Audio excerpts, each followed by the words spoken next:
Saskaitīt un atņemt tu jau proti, bet kādi likumi ietekmē kvadrātsakņu saskaitīšanu un atņemšanu? Apskatīsim. Kvadrātsaknes saskaitīšana un atņemšana ir līdzīga algebrisko izteiksmju saskaitīšanai un atņemšanai. Tomēr ir svarīgi, lai kvadrātsaknēm būtu vienāds radikants, skaitlis zem kvadrātsaknes. Ja divām vai vairākām kvadrātsaknēm ir vienāds radikants, tās var saskaitīt vai atņemt, apvienojot koeficientus, skaitļus pirms kvadrātsaknes.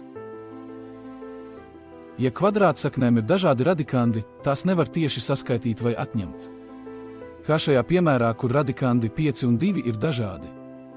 Bet nav gluži tā, ka neko nevar darīt, var mēģināt aizstāt sākotnējās kvadrātsaknes ar to vienkāršotajām formām. Piemērā ar radikantiem 5 un 2 to neizdosies, tomēr daudzos citos gadījumos to var izdarīt. Izpēti likumsakarības šajā piemērā un mēģini atrisināt nākamo uzdevumu patstāvīgi. Malacis, ka pildīja.